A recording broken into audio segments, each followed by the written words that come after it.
اچھا ریما، آپ کی اس کے اوپر کیا رائے ہے؟ گو کہ ہمارے پاس قانونی طور پر اتنی ڈیٹیلز تو نہیں ہیں، لیکن یہ بھی تھوڑا سا واضح کیجیے گا، کیا یہ سزا 14 سال ہی ہوگی یا پھر یہ جس طرح ہوتا ہے رات دن ملا کر 7 سال؟ اور پھر اس کی اہمیت کیا ہے؟ کیونکہ بہت سارے لوگ یہ کہہ رہے تھے کہ ان کو سزائے موت ہو سکتی ہے اور اس کی اپنی امپلیکیشنز، بٹ یہ انتہائی سزا ہے، اور what do you make of it? جی شکریہ لینا. سب سے اہم بات ہے کہ ایک ریٹائرڈ فوجی آفیسر ہیں اور ان کا کورٹ مارشل ہوا ہے. تو میرے لیے تو سب سے پہلا سوال ہوتا ہے کہ کیا آرمی ایکٹ کے تحت جورسڈکشن کن اوفینسز پہ بنتی ہے کورٹس مارشل کی. تو اس میں اگین ہمارے پاس انفارمیشن کیونکہ اسپیسیفکس پہ اتنی زیادہ نہیں ہے. آئیڈیلی تو اس اسٹیٹمنٹ میں ہونا چاہیے تھا کہ اس پروویژن کے تحت اتنی سزا ہوئی ہے, اس پروویژن کے تحت اتنی ہوئی ہے, لیکن وہ ہمیں نہیں بتایا گیا, صرف ایک ڈسکرپشن ہے, وہ بھی ویگ ہے. تو میں آپ کو بتا دوں کہ جو آرمی ایکٹ ہے وہ سرونگ آفیسرز کے لیے ہوتا ہے. تو جو کورٹ مارشل پروسیڈنگز ہوتی ہیں وہ سرونگ آفیسرز کے لیے ہوتی ہیں. ہم اس میں دو ایکسیپشنز ہیں. پہلی ہیں پوسٹ ریٹائرمنٹ اوفینسز. اس میں سے کئی اوفینسز جو ہیں وہ 2023 میں ڈالے گئے, جس میں پولیٹیکل ایکٹیویٹی ڈالا گیا, ڈیفیمیشن ڈالا گیا اور مزید اس طرح کے اوفینسز ڈالے گئے. تو یہ پوسٹ ریٹائرمنٹ ہیں, یہ ایک ایکسیپشنل سیٹ آف اوفینسز ہیں جو فوجی عدالت آپ کو ٹرائی کر سکتی ہے آپ کی جب ریٹائرمنٹ ہے اس کے بعد بھی. تو اس میں ہمیں نظر آتا ہے کہ کچھ اس طرح کے اوفینسز ہیں پوسٹ ریٹائرمنٹ جن کے لیے انہیں سزا ہوئی ہے. دوسرے وہ اوفینسز ہیں کہ اگر آپ ریٹائر ہوتے ہیں 6 مہینے بعد تک آپ کو ٹرائی کیا جا سکتا ہے. لیکن اس میں ہمیں نظر آتا ہے کہ retirement if I am not mistaken دسمبر 2022 میں تھی فیض حمید کی, لیکن ان کا جو ٹرائل ہے وہ پورا پروسیس شروع ہوا 6 مہینے کے کئی مہینے بعد, رائٹ 2024 میں شروع ہوا. تو اگین آپ پورے جو آرمی ایکٹ کے اوفینسز ہیں ان کو آپ کو پڑھنے کی ضرورت نہیں ہے, کیونکہ وہ اپلائی نہیں ہوتے اگر 6 مہینے سے زیادہ گزر جاتے ہیں آپ کی ریٹائرمنٹ کو. تو وہ کون سے اوفینسز ہیں جو بچ جاتے ہیں؟ آرمی ایکٹ میں واضح طور پہ لکھا ہے کہ یہ جو ایکسیپشن ہے, لمیٹیشن پیریڈ ہے 6 مہینے کا, یہ کچھ اوفینسز پہ اپلائی نہیں کرتا. پہلا ہے اوفینسز ریلیٹڈ ٹو پراپرٹی. سو وہ واضح طور پہ نظر آتا ہے کہ ایک وہ اوفینس ہے جس کے لیے ان کو کنوکشن ہوئی ہوگی. دوسرا ہے میوٹنی, اٹیمپٹ ٹو میوٹنی اگر آپ نے کی ہو, بغاوت پہ. لیکن یہ ایک امپورٹنٹ چیز ہے کہ یہ جب آپ سروس میں ہیں, حاضر سروس ہیں, یہ اوفینسز ان کا جو کانڈکٹ ہے یہ تب کا ہونا چاہیے. تو اگر آپ 9 مئی کی بات کریں تو وہ تو پوسٹ ریٹائرمنٹ ہے, تو وہ اس میں نہیں آتا. تیسرا جو سیٹ آف اوفینسز ہے وہ ہے آفیشیل سیکرٹس ایکٹ کا, کیونکہ آرمی ایکٹ میں یہ بھی لکھا ہے کہ اگر کوئی شخص یا تو آفیشیل سیکرٹس ایکٹ کی خلاف ورزی کرتا ہے ریلیٹڈ ٹو دا ملٹری, یا کوئی کسی آفیسر کو اپنے الیجنس ٹو دا گورنمنٹ یا اسٹیٹ اس کے خلاف اکسانے کی کوشش کرتا ہے, تو تب بھی وہ ٹرائی ہو سکتا ہے کورٹس مارشل سے. تو آپ کو یہ نظر آتا ہے ایک پیٹرن. پوسٹ ریٹائرمنٹ اوفینسز کچھ جو ڈسکرپشن دی گئی ہے اس کے ساتھ میچ کرتے ہیں. جو ٹاپ سٹی کا کیس ہے وہ میچ کرتا ہے, وہ ہو سکتا ہے ٹرائی, کیونکہ وہ when he was serving تب سے ان پہ الزامات تھے, اور تو جو 6 مہینے کا پیریڈ ہے لمیٹیشن وہ اپلائی نہیں کرتا. اہم چیز یہ ہے کہ اب جو میوٹنی والی بات آتی ہے جو 9 مئی میں ہم سنتے ہیں, اس کے لیے کیا آگے کوئی ٹرائل ہوگا یا نہیں ہوگا؟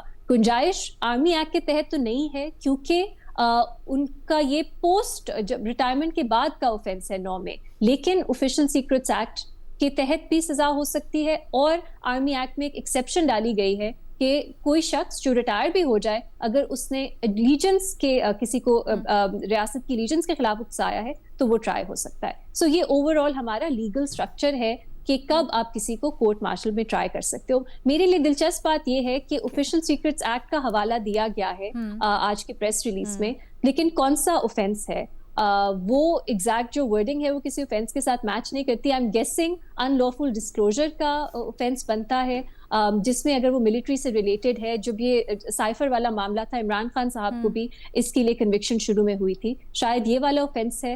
لیکن اگین میرے لیے سوال یہ ہے کہ کلیئرٹی ہمیں پریس اسٹیٹمنٹ میں نہیں ملتی, جو بہت سی اسپیکولیشن کو جنم دیتی ہے. ابھی شہزاد صاحب نے بات کی بہت سے ایسے ان لافل کانڈکٹ کی جو جنرل فیض حمید نے کیا, لیکن اس کی کوئی ہمیں ایکویولنٹ نظر نہیں آتی پروویژن جن کے لیے ان کو کنوکشن ہوئی ہے. تو میرا خیال ہے یہ ایک بہت امپورٹنٹ چیز ہے. بہت سا آج تبصرہ ہو رہا ہے, فیض حمید کے گناہوں کی پوری فہرست ہے, لوگ گنوا رہے ہیں, لیکن اگر آپ اس کو میچ کریں جس وجہ پہ ان کو, جس ریزن پہ, جس پروویژن پہ ان کو سزا ہوئی ہے, وہ میچ نہیں کرتے. تو میرے لیے یہ ایک کنسرن کی بات ہے, کیونکہ جو جسٹس کا تقاضا ہوتا ہے میری نظر میں, اس میں کلیئرٹی ہونا بہت ضروری ہے کہ کس چیز کے لیے سزا ہوئی ہے. آپ نے اعزاز سے سوال پوچھا کہ ججمنٹ آئے گی کیا نہیں, اگین یہ ڈسکریشنری ہوتا ہے. کورٹس مارشل میں ججمنٹ پبلک ہونا مینڈیٹری نہیں ہے, جو آپ کی نارمل ایک کرمنل جسٹس سسٹم ہوتا ہے اس میں ہے. اکثر میں نے کچھ ایسے کیسز بھی دیکھے ہیں جس میں بس 1-2 لائنوں میں فیصلہ سنایا جاتا ہے. تو ضروری نہیں ہے ہمیں کبھی بھی ججمنٹ ہم تک پہنچے یا اس کی جو وجوہات ہیں وہ پبلک ہوں. ایک دوسری چیز میں کرنا چاہوں گی امپیکٹ کی, وہ یہ علینا کیوں کسی کو سزا ہوتی ہے. اس کے ایک تو ریٹریبیوشن ہے کہ اگر آپ نے کچھ غلط کیا ہے آپ کو سزا ہونی چاہیے, تو اس میں ہمیں نظر آتا ہے انہوں نے کچھ غلط کیا انہیں سزا ہو. لیکن جسٹس کے 2-3 اور بھی میرا خیال ہے آبجیکٹیوز ہیں.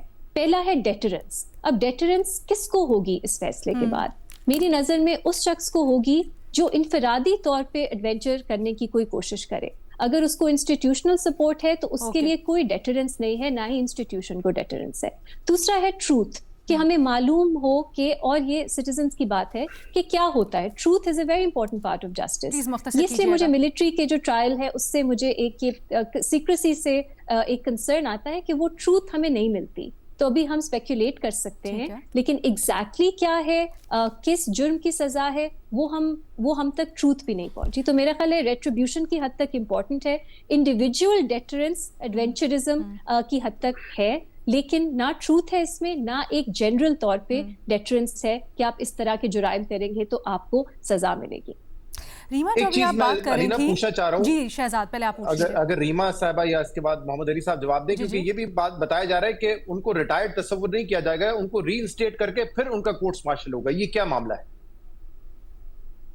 مجھے اس کا نہیں پتا کہ کیا ری انسٹیٹ کر کے, کیونکہ آرمی ایکٹ میں تو واضح طور پہ لکھا ہے کہ ریٹائرمنٹ کے بعد 6 مہینے تک آپ کا کورٹ مارشل ہو سکتا ہے while you're serving in offenses کے لیے, لیکن کچھ ایکسیپشنز ہیں اس میں 6 مہینے کے بعد بھی ہو سکتا ہے. اچھا, کیا یہی وجہ ہے کہ یہ جو اینڈ میں بالکل الگ سے کیا گیا ہے کہ جو ان کی پولیٹیکل ایجیٹیشن یا باقی پولیٹیکل معاملات تھے پولیٹیکل ایلیمنٹس کے ساتھ, اس کو ابھی اس کو بائیفرکیٹ کیا گیا ہے؟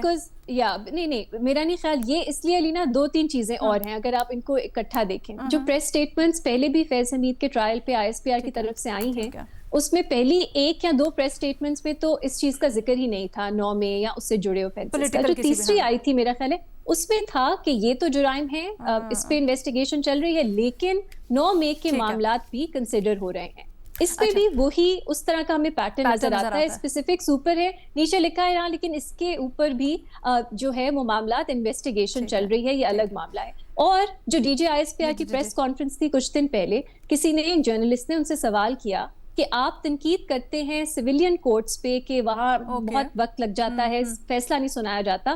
فیض حمید صاحب کا تو کورٹ مارشل ہو رہا ہے, تو 9 مئی میں اگر ان کا اتنا ایک اہم رول ہے کہ انہوں نے ساری کنسپیریسی ہیچ کی, تو ان کو سزا کیوں نہیں دی جا رہی؟ تو پہلے تو DJ ISPR نے کہا کہ نہیں, کوئی کیس نہیں 9 مئی سے جڑا ملٹری کورٹس میں پینڈنگ. پھر ان کو جب پرومپٹ کیا گیا انہوں نے کہا جی جنرل حمید فیض حمید کا ہے, لیکن انہوں نے کچھ اس پہ وضاحت نہیں کی کہ کیا اس پہ کس مطلب انکوائری کہاں تک پہنچی ہے. یہ جو سارے آپ کے ذہن میں سوال ہے نا ریما, یہ اور ایسے بہت سے سوال ہیں, یہی جو آپ کے ذہن میں سوال ہے, ایسے اور بہت سوالات ہمارے ذہنوں میں بھی ہیں اور ہم ان کو ایڈریس کرنا چاہتے ہیں.